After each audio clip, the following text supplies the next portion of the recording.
Hello বন্ধুরা, কেমন আছো তোমরা সবাই? আশা করি সবাই ভালো আছো। আর পড়তে পড়তে গরম চলেই আসলো। মোটামুটি এখানে রাত্রিবেলায় ঠান্ডা, দিনের বেলায় গরম, এরকম একটা ব্যাপার। তো আশা করি ভোরের দিকে ঠান্ডাটা পড়ছে। তোমাদের ওখানে কি রকম পরিস্থিতি সেটা জানিও। আশা করছি একই রকম ওয়েদার হবে। তবে রিসেন্ট আমি আজকেই একটা ভিডিও দেখছিলাম, সেখানে দেখলাম যে খড়গপুরে বরফ পড়েছে কালকে। আমি জাস্ট ভিডিওটা দেখে অবাক হয়ে গিয়েছি। মানে একটা পাতলা আস্তরণ। এর আগেও এরকম ঘটনা ঘটেছে, তবে এর পেছনে কিছু সায়েন্টিফিক ব্যাপার আছে। হ্যাঁ, হেলস্টর্ম যেটাকে বলে সেই ব্যাপারটা হয়েছে। এবং সত্যি মানে খড়গপুরে আর কি মানালির একটা আবেশ, সেই জিনিসটা পেয়ে গিয়েছে সেখানকার মানুষজন। আমাদের এখানেও অপেক্ষায় আছি যদি কোনোদিন হয় এই যাবৎ বেঁচে থাকতে, তো সেই জিনিসটা দেখবো। তোমরা জানতে পারো যে শীতকাল চলে যাচ্ছে বলে কার কার মন খারাপ। হ্যাঁ অবশ্যই, আমার অবশ্যই মন খারাপ, কারণ শীত আমার খুব ভীষণ পছন্দ। একটা সময় ছিল ছোটতে আমার গরমটা বেশি ভালো লাগতো শীতের থেকে, কিন্তু এখন যত বয়স বাড়ছে শীতের প্রতি কিন্তু টানটা আলাদা রকমই থাকছে। কারণ গরমের সময় কাজ করে বা এই মানে যে কোনো জিনিসই খুব একটা ভালো লাগে না, ঠিক আছে, কিন্তু শীতের সময় যথেষ্ট জামা কাপড় পরা থাকলে কিন্তু সব কিছুই ইজি লাগে। তো যাই হোক, আজকে আমরা যে ভিডিওটা দেখব সেটা হঠাৎ করে আমার চোখের সামনে এসে গিয়েছে এবং আমি সেটা মানে মনে হলো যে সবার সঙ্গে শেয়ার করা উচিত। তোমরাও অবশ্যই নিশ্চয়ই দেখেছো। এবং সেই ঘটনাটা হচ্ছে যে বাংলাদেশের সামরিক যে প্রশিক্ষণ সেইটা নিয়ে, এবং বাংলাদেশে এই মুহূর্তে যেটা সামরিক প্রশিক্ষণ নিয়ে কথা চলছে সেই প্রশিক্ষণের ব্যাপারটা কিন্তু মানে বিষয়বস্তুটা কিন্তু হঠাৎ করেই, এবং এই সেম যে পরিস্থিতি বা বলবো যে প্রশিক্ষণের মাপকাঠি বা মাপদণ্ড বা যাই বলো বা প্রসার, সেটা কিন্তু একমাত্র ইসরায়েলে আমি যেটুকু জানি যে রয়েছে সেখানে। কেন বলছি, কারণ হচ্ছে যে বলা হচ্ছে যে প্রত্যেকটা মানুষ, বিশেষ করে যুবককে সেখানে সামরিক প্রশিক্ষণ নিতে হবে, দেশের প্রত্যেকটা যুবককে। সেটা আর্মিতে জয়েন করার পরে নয়, আর্মিতে বাইরেও যারা রয়েছে তাদের জন্য। এই খবরটা থেকে সেটাই মনে হলো। তো যাই হোক, ভিডিওটা দেখে আমরা ডিটেলসে যাব। ভিডিওটার টাইটেল যেটা হচ্ছে সেটা হচ্ছে হঠাৎ কেন আলোচনায় সার্বজনীন সামরিক প্রশিক্ষণ। হ্যাঁ, তো ডেসক্রিপশন বক্সে লিংক দিয়ে রাখবো, সেখানে গিয়ে অরিজিনাল ভিডিওটা দেখো, সাথে সাথে চ্যানেলটাকে লাইক শেয়ার সাবস্ক্রাইব একদম। তো চলো ভিডিওটা দেখে নিই। সর্বজনীন যে সামরিক প্রশিক্ষণ, এই ব্যাপারটি নিয়ে মানে আজ এই প্রধান উপদেষ্টার প্রতিরক্ষা ও জাতীয় সংহতি বিষয়ক যে বিশেষ সহকারী, ওনার নাম হলো সহকারী আব্দুল হাফিজ, উনি বলেছেন যে দেশের প্রতিরক্ষা অংশগ্রহণ এবং আইন শৃঙ্খলা রক্ষায় সহযোগিতার জন্য তরুণ যুবাদের সর্বজনীন সামরিক প্রশিক্ষণ দেওয়ার প্রস্তাব করেছেন জেলা প্রশাসকরা। এই খবরটি মানে মোটামুটি একটা হইচই ফেলে দিয়েছে যে ইউনিভার্সাল মিলিটারি ট্রেনিং এটি আসলে কি, এবং এটা জাতীয় এবং আন্তর্জাতিকভাবেও কিন্তু হইচই ফেলে দিয়েছে। তো আমরা দর্শক, আমি আজহার লিমন, আগামী কয়েক মিনিটে আপনাদের সামনে ব্যাখ্যা করব যে আসলে এই সর্বজনীন সামরিক প্রশিক্ষণ এই ব্যবস্থাটা কি, এখানে কারা আসলে অংশ নিতে পারে, এর আসলে প্রয়োজনীয়তা কি এবং এ নিয়ে কী কী আলোচনা, সেই বিষয়গুলো একটু আপনাদের সামনে ব্যাখ্যা করব। শুরুতেই যেটি বলে রাখি যে এই ওসমানী স্মৃতি মিলনায়তনে জেলা প্রশাসক সম্মেলন চলছে এবং এই জেলা প্রশাসক সম্মেলনটা কিন্তু প্রতি বছরই হয়, কিন্তু যেহেতু এটা অন্তর্বর্তী সরকারের আমল, তাদের জন্য বলা যায় যে প্রথম জেলা প্রশাসক সম্মেলন। এই সম্মেলনে ডিসিরা নানান ধরনের প্রস্তাব এই সরকারের যে ঊর্ধ্বতন যারা কর্মকর্তা, অর্থাৎ এই নির্বাচিত সরকার হলে মন্ত্রী কিংবা এই অন্তর্বর্তী সরকারের জন্য উপদেষ্টাদের কাছে মতামত পেশ করেন, এবং সেই মতামতের ভিত্তিতে এই প্রস্তাবগুলো যেমন নেন, যেহেতু তারা একদম মাঠ প্রশাসনে কাজ করেন, এই মতামতের ভিত্তিতে এই যারা সরকারের এই উঁচু পর্যায়ে বা শীর্ষে থাকে তারা সেই সিদ্ধান্তগুলো নেন, সেভাবে সরকার পরিচালনার নতুন পরিকল্পনা নেন, এবং একই সঙ্গে এই সমস্ত বাংলাদেশ থেকে যে জেলা প্রশাসকরা এখানে আসছেন তাদেরকে প্রয়োজনীয় দিক নির্দেশনা দেন। তো আজকে জেলা প্রশাসকরা যে বলেছেন যে দেশের প্রতিরক্ষা অংশগ্রহণ এবং আইন শৃঙ্খলা রক্ষায় এই তরুণ যুবাদের জন্য সর্বজনীন সামরিক প্রশিক্ষণের ব্যবস্থা, বাংলাদেশের ক্ষেত্রে এটি কিন্তু বেশ আলোচনায় এসেছে। এই বৈষম্য বিরোধী ছাত্র আন্দোলনের নেতৃত্বে, বিশেষ করে 5 আগস্টের গণঅভ্যুত্থানের পর এটাও নিয়ে বেশ আলোচনা হয়েছে। এর একটা বড় কারণ যে বাংলাদেশ রাষ্ট্রের সার্বভৌমত্ব এবং এই সার্বভৌমত্ব রক্ষায় যে সেনাবাহিনী আছে বা সশস্ত্র বাহিনীর যে বিভিন্ন বিভাগগুলো আছে, সেনানৌ, বিমান বাহিনী, এদের হাতকে আরও শক্তিশালী করা এবং এই দেশের সুরক্ষাটাই হলো মূল ব্যাপার। তবে এই যে এই আলোচনাটা, সেই আলোচনাটার যে উপযোগিতা, এই বিষয়গুলো আমরা একটু পরে আসছি। তার আগে একটু চলুন জেনে নেই যে এটি কি আসলে খুব একটা নতুন বিষয় পৃথিবীর জন্য। সেটি আসলে একদমই নতুন বিষয় না। আমরা এইটা নিয়ে যখন আলোচনা হচ্ছিল তখন আমরা একটু ঘাটাঘাটি করে দেখলাম যে পৃথিবীতে অন্তত ৬৬টি দেশে এই সর্বজনীন যে সামরিক প্রশিক্ষণের ব্যবস্থা আছে। অর্থাৎ অবশ্যই ওই দেশের নাগরিকদের এই প্রশিক্ষণটা নিতে হবে। এবং এর মধ্যে একটা দেশ আছে হলো মোজাম্বিক।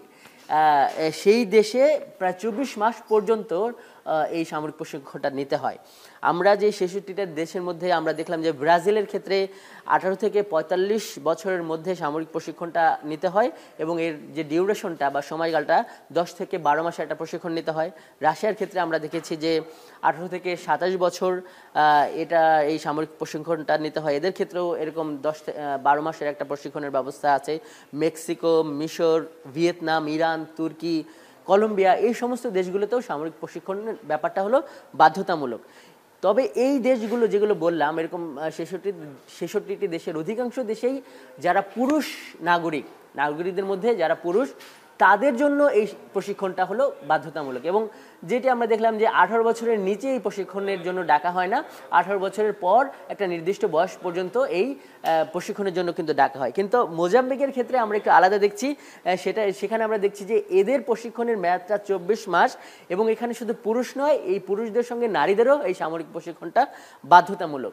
তবে আমরা দেখেছি যে এই চিত্র যেমন ৬৬টি দেশে আছে, শুধু পৃথিবীতে তো ৬৬টি দেশ নয়, আরও দেশ আছে। যুক্তরাজ্যর ক্ষেত্রে কিন্তু এই বাধ্যতামূলক সামরিক প্রশিক্ষণ নেওয়ার কোনো ব্যাপার নেই। এবং এই যুক্তরাষ্ট্র সেটিতেও এটার একটা বৈধতা আছে, বাট প্র্যাকটিস নেই। এভাবেই আমরা তথ্যগুলো পেলাম। চীনের ক্ষেত্রেও তাই। কিন্তু বাংলাদেশের ক্ষেত্রে আসলে কি, বাংলাদেশের ক্ষেত্রে এখন পর্যন্ত সরকারিভাবে, নীতিগতভাবে এই সরকারিভাবে এই যে যুবক বা তরুণদেরকে সামরিক প্রশিক্ষণ দেওয়ার সিদ্ধান্তটা হয় নাই। কিন্তু এই আলোচনাটা উঠেছে বিশেষ করে বৈষম্য বিরোধী ছাত্র আন্দোলনের এই তরুণ যুবাদের, বা যেটাকে বলা হচ্ছে ছাত্র জনতার বা তরুণ যুবাদের যে বিপ্লব, এই বিপ্লবের পরে এর কারণ হলো যে যাতে আমাদের এই যে সশস্ত্র বাহিনী আরও বেশি শক্তিশালী হয়। একটা ব্যাপার, জেলা প্রশাসক সম্মেলন থেকে এই ডিসিরা বা জেলা প্রশাসকরা তারা কিন্তু এই সরকারের পক্ষ থেকে তারা কিন্তু এটি জানিয়েছে যে এই সীমান্তে বিডিআর এবং বাংলাদেশের যে সমুদ্র সীমা, সেখানে নৌবাহিনী, কোস্টগার্ডের সংখ্যা বাড়ানো দরকার। তো সংখ্যা যখন বাড়ানো হবে তখন কিন্তু তাদেরকে সরকারি চাকরি দিতে হবে বা এই ধরনের একটা ব্যাপার চলে আসে, সেটার খরচও কিন্তু অনেক। কিন্তু প্রশিক্ষণ দেওয়ার ক্ষেত্রে যে সব মানুষ যদি সামরিক প্রশিক্ষণ নিয়ে নেয়, তাহলে কিন্তু প্রত্যেককেই কিন্তু দেশের জন্য এক একজন যোদ্ধা হিসেবে পরিচিত হয়। এখন সেনা, নৌ বা বিমান বাহিনীতে যত সৈন্য সংখ্যা আছে, এর বিপরীতে যদি এই ধরনের একটা পদ্ধতি চালু করা যায়, তখন কিন্তু তার থেকে অনেক গুণ বেশি সৈন্য সংখ্যা যারা দেশের প্রয়োজন পড়লে কিন্তু তারা যুদ্ধ করতে পারবে। তো এরকম একটা প্রয়োজন থেকে আসছে যাতে এই বাংলাদেশের স্বাধীনতা, সার্বভৌমতা আরও বেশি অক্ষুণ্ণ থাকে। কিন্তু এই যে ব্যাপারটা, এই ব্যাপারটা কিন্তু রাতারাতি হওয়া সম্ভব না, যেটার ব্যাখ্যাও কিন্তু এখানে এই যিনি প্রধান উপদেষ্টার প্রতিরক্ষা ও জাতীয় সংহতি বিষয়ক বিশেষ সহকারী মিস্টার আব্দুল আজিজ, উনি কিন্তু বলেছেন, উনি নিজেও একজন সাবেক সামরিক কর্মকর্তা। তিনি যেটি বলেছেন যে এই জিনিসটা ডিসিরা প্রস্তাব দিয়েছে, কিন্তু মানে এর মূল লক্ষ্য হলো দেশের প্রতিরক্ষায় অংশগ্রহণ করা।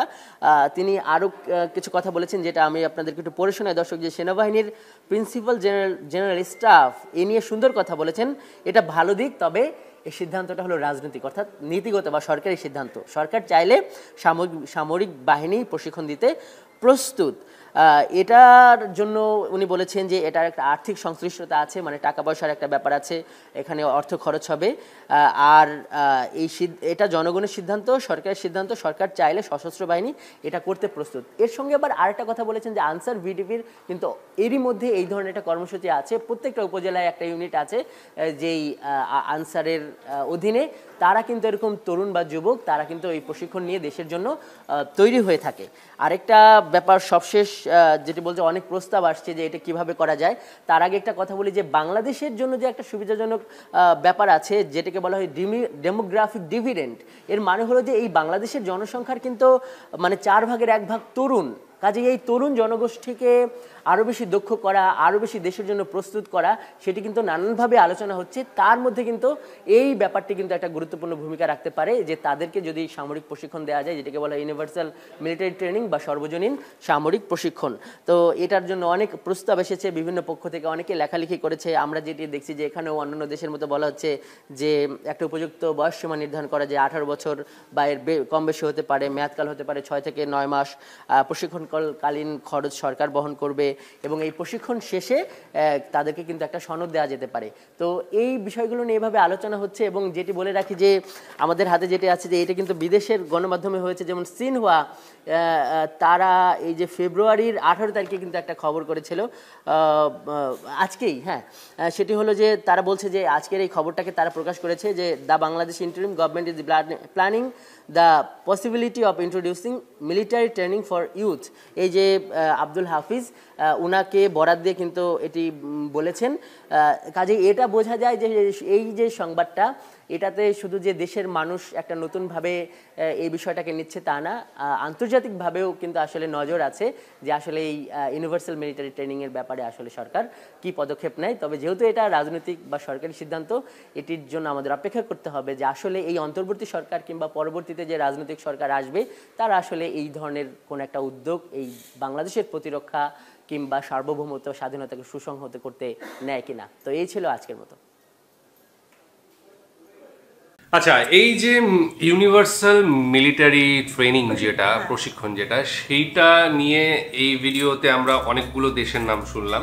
61 না কত, 66টা দেশ রয়েছে এইরকম ভাবে প্রশিক্ষণ দেয়। তার মধ্যে রাশিয়া রয়েছে, মোজাম্বিক রয়েছে, ভিয়েতনাম রয়েছে, তো আরো চীনে হয়তো হয় না, চীনে হয় না। তো এই ধরনের প্রশিক্ষণ অনেক দেশেই রয়েছে, কিন্তু এখানে ইসরায়েলের কথা বলা হলো না। তবে আমি যেটুকু জানি সেখানে কিন্তু বাধ্যতামূলক, ছেলে বা মেয়ে যাই হোক, আফটার যত সম্ভব 12th, হ্যাঁ, ইসরায়েল, ঠিক আছে, সেখানে। আচ্ছা, তো সেখানে কিন্তু গ্র্যাজুয়েশন চলাকালীন কি স্কুল শেষ করার পরে ট্রেনিং কিন্তু নিতেই হবে, 1 বছরের ট্রেনিং, সেটা মাস্ট। তো বাংলাদেশে এই পরিস্থিতিতে যে ছাত্রদের বা যুবকদের এই প্রশিক্ষণ দেওয়া হবে খুবই ভালো একটা খবর। এবং প্রত্যেকটা আমার তো মনে হয়, আমার ব্যক্তিগতভাবে মনে হয় প্রত্যেকটা দেশের নাগরিকের উচিত যে প্রশিক্ষণটা নিয়ে রাখা, কারণ কখন কি দরকার পড়তে পারে এবং কখন দেশের জন্য ঝাঁপাতে হতে পারে সেটা কিন্তু ঈশ্বরই জানেন। এবং সেই সময় যে পরিস্থিতি হয় সেটার উপরেই নির্ভর করছে। তো এটা মোটামুটি আমার যেটা আইডিয়া সেটা হচ্ছে যে যেখানে জনসংখ্যা কম যে সমস্ত দেশগুলোই, সেগুলোতেই এইগুলো সাধারণত প্র্যাকটিস হয়ে থাকে। কিন্তু জনসংখ্যা যে সমস্ত দেশে বেশি সেই সমস্ত দেশে কিন্তু প্র্যাকটিসটা কম হয়ে থাকে, কারণ সেখানে প্রচুর মানুষ এমনি হয়তো জবের জন্যই হোক বা সার্ভিসের জন্য হোক বা ভালোবাসার জন্য থেকে হোক বা অন্যান্য যে কোনো এক্সপেক্ট থেকেই কিন্তু তারা কিন্তু বাহিনীতে যোগ দিতে চায়। এবং সেখানে প্রচুর বড় সৈন্য বাহিনীও থাকে, ঠিক আছে। তো প্রত্যেককে এখন যদি বলা হয় যে চীন বা ভারতের মতো দেশে এত বড় একটা জনসংখ্যা বা 30-35 কোটি, যেটা আমেরিকায় রয়েছে মোটামুটি 35 কি 40 কোটির কাছাকাছি মানুষজন রয়েছে, তো সেই সমস্ত বড় বড় দেশে প্রত্যেকটা নাগরিককে যদি আলাদাভাবে প্রশিক্ষণ দিতে হয় তাহলে কিন্তু একটা বিরাট খরচা রয়েছে, ঠিক আছে। এবং এই যে 12টা মাস যদি মিলিটারি ট্রেনিং দিতে হয় এবং তাদের খাওয়া দাওয়া থেকে শুরু করে তাদের অস্ত্রপাতি, সাজ সরঞ্জাম এবং তাদের থাকার ব্যবস্থা, অ্যাকোমোডেশনের প্রচুর খরচ রয়েছে এবং সেই খরচটা কিন্তু একটা বাড়তি খরচ। এত বড় দেশের এত বড় জনগণের যদি এটা করতে হয়, সুতরাং বড় দেশের ক্ষেত্রে আমার মনে হয় না এগুলো খুব একটা ফলপ্রসূ অবশ্যই সব জায়গায় ঠিক আছে, কিন্তু কিছু কিছু জায়গা রয়েছে আমাদের ইন্ডিয়াতে, যেমন এনসিসি ট্রেনিং রয়েছে, তুমি নিশ্চয়ই জানো। তো সেখানে কিন্তু ভলেন্টিয়ার হিসেবে মানে ইন্ডিয়ার যে সমস্ত যুবক বা যুবতী রয়েছে তারা কিন্তু প্রশিক্ষণ নিতে পারে সেটা ভলেন্টিয়ার হিসেবে, কিন্তু সবাই যে বাধ্যতামূলক এমন কিছু নয়। তো এখানে যেটা বলা হচ্ছে বাংলাদেশে সেই ব্যবস্থা চালু করার জন্য জেলা প্রশাসক যারা রয়েছেন তারা মত দিয়েছেন, এবং অধুনা যে বাংলাদেশের রেভলিউশন বলা চলে ঘটে গেল, বিশেষ করে রাজনৈতিক যে পট পরিবর্তন হলো, সেই সময়ে ছাত্রদের যে কি বলবো সহযোগিতা এবং এগিয়ে আসা সেটা কিন্তু চোখে পড়ার মতো, এবং তাদের জন্যই কিন্তু আজকে একটা রেজিম চেঞ্জ হয়ে গিয়েছে।